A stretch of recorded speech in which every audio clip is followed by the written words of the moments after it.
오늘은 바이어스 작업을 할 건데요. 요 티코스터, 제가 판매 중인 지금 코스터 작업할 건데 이렇게 생겼거든요.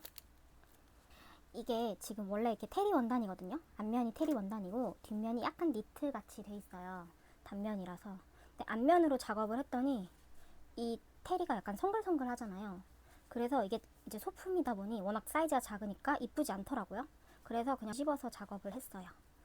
뒤집어서 작업을 하니까 약간 니트 느낌도 나면서 반대쪽이 이제 테리 원단이기 때문에 물도 흡수되고, 그래서 요거는 뒤집어서 작업을 하고 있습니다. 지금 오늘은 요거 화이트랑 블랙 스트라이프랑 그 다음에 하트 작업을 해야 되고, 그리고 하트 요번에 블랙을 사봤는데 원단 그 느낌이 완전 다르더라고요. 이제 같은 원단이겠거니 하고 샀는데 얘는 조금 이렇게 부들부들하고 얘는 약간 빳빳해요. 느낌이 조금 달라서 원래 앞치마를 이렇게 이 종으로 만들려고 했는데 얘가 너무 빳빳해서 좀 앞치마로 만들기 적합하지 않더라고요. 얘는 앞치마로 만들기 좋거든요. 약간 이렇게 부들부들한 원단이. 그래서 조금 고민이에요. 앞치마는 이 원단으로만 한번 만들어 보는 것도 괜찮을 것 같아요. 오늘 어쨌든 총 4종 만들 예정입니다. 일단 바이어스부터 작업을 하도록 할게요.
뺑뺑이를 설치를 했어요.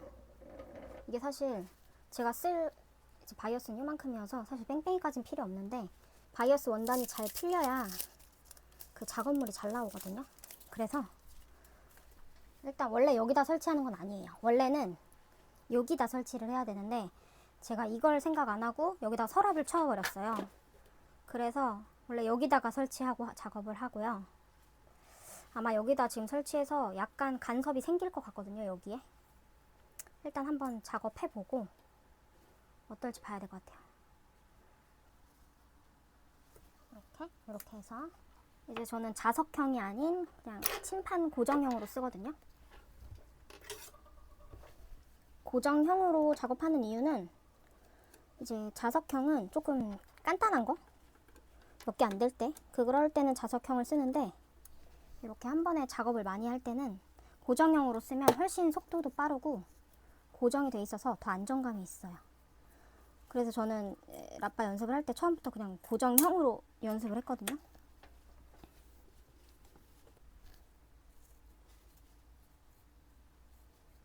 그리고 그 시중에 판매 중인 그 기성품 있어요. 기성품 한 2만원이면 기성품 살 수 있거든요.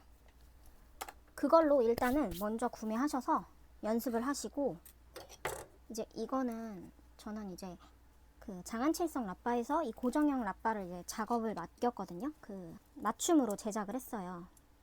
근데 이게 거의 5만원, 6만원 정도였던 것 같아요. 그래서 처음부터 이걸 구매하지 마시고, 처음에는 그 기성품, 국내에서 만든 기성품 라빠가 있거든요. 그걸로 연습을 먼저 하시고, 그 다음에 내가 작업물이 뭐 몇백 개가 된다, 나 이거 계속 몇백 개 이상 만들 것 같다 하시면 그때 맞춤을 하시면 돼요. 저도 이거 이 모어앤드데이 거 작업한다고 제작한 건 아니고, 그 강아지 용품 하는 것 때문에 거기서 이제 라빠를 많이 했거든요. 그래서 제작을 한 건데, 지금 이거에도 쓰고 있고 잘 쓰고 있어요. 그리고 이 라빠 작업할 때 이거 좀 미싱마다 다 달라요. 근데 보통은 이제 사절을 꺼라, 사절을 꺼고 되돌아받기를 하지 말라고 하거든요. 이제 여기에 무리가 갈 수 있다고 해서. 근데 일단 저는 다행히 사절도 안 꺼도 되고 뭐 걸리는 게 없더라고요. 되돌아받기도 할 수 있더라고요. 근데 되돌아받기는 끄고 사절만 켜고 그냥 저는 작업하도록 할게요. 일단 이쪽 부분을 싹 치워주고,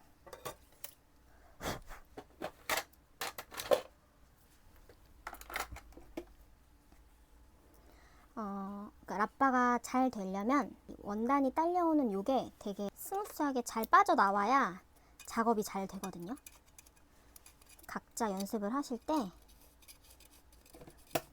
일단 여기가 공급이 원활해야 작업물도 예쁘게 나와요.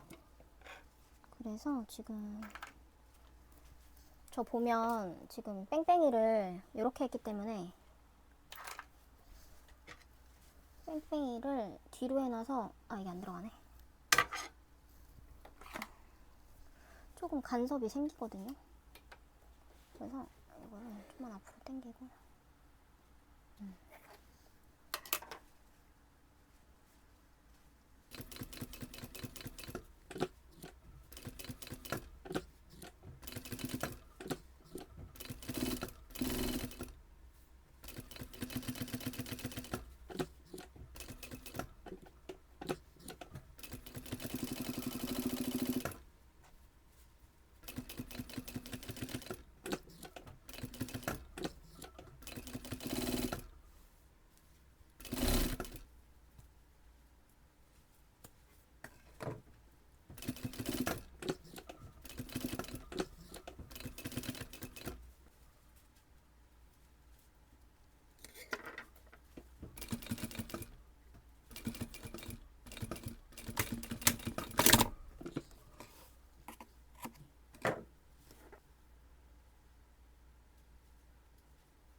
직선은 그 바이어스하기가 사실 쉬워요. 근데 이제 이런 직기 원단에 곡선이 이제 많이 어려워하시거든요. 일단 이제 여기가 끝이잖아요. 보면 여기가 끝이에요. 이 끝부분에 최대한 맞춰서 작업을 하되 너무 일로 밀지 않도록 최대한 이 끝에 맞추지만 여기서 더 깊이 들어가면 밑쪽이 빠져요. 밑쪽 원단이 얇아져요. 그러면 이제 앞뒤가 또 바르게 그게 안 되고 최대한 여기 맞춰서 여기 맞추거나 살짝 들 가도 돼요. 곡선을 할 때는 보시면 제가 원단을 앞으로 밀고 있는 게 아니에요. 원단을 당기고 있는 거예요. 왜냐하면 발판을 밟으면 자연스럽게 원단은 뒤로 가거든요. 근데 내가 곡선을 할 거면 이 원단을 당겨야 이게 곡선으로 돌아갈 거 아니에요. 그래서 미는 게 아니라 살짝 당겨야 돼요. 이렇게 당기면서 처음에는 한 번씩 발판을 들어서 원단을 정리해 주는 거예요. 여기서 돌린 다음에 원단을 미는 게 아니라 원단을 당기면서 해보세요. 이렇게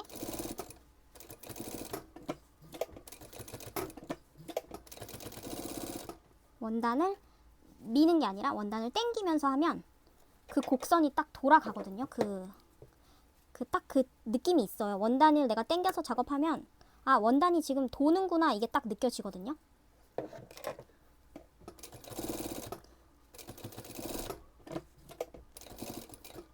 그리고 요 마지막 부분은 이 부분이 항상 좀 넓어요. 첫 시작이기 때문에. 그래서 여기를 이렇게 핀셋으로 송곳으로 눌러서 여기를 좀 작게 해줘요. 그래서 이렇게 겹쳐서 박은 다음 빼서 조금 길게 날려야 돼요. 바이어스 마감하는 방법을 알려드릴게요. 이제 저는 여기다가 라벨을 달 거라서 원래 그 마감을 안 해도 되는데 보통 마감하는 방법 궁금하시잖아요. 방법이 사실 너무 쉬워요. 그냥 이렇게 끝난 부분을 반 접어서, 그러니까 살짝 접어서 안으로 이렇게 겹쳐서 작업을 해주는 거예요. 근데 끝나는 부분을 잘 접어야 돼요. 이렇게 그 안쪽 원단이 나오지 않게 이렇게 접어서 앞뒤로 다 이렇게 접어서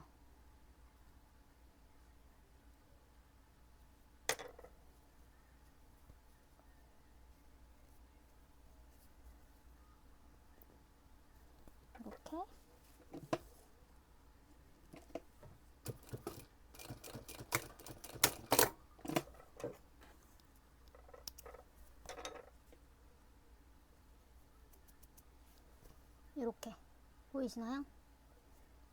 앞뒤로 접어서 이렇게 마지막 박음질을 해주면 돼요.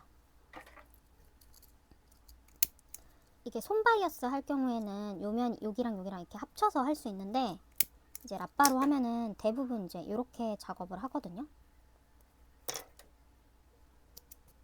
만약에 손바이어스 마감 형식으로 하고 싶다 그러면은 꽤 여유를 두고 랍바를 마무리한 다음에 작업을 하셔야 돼요.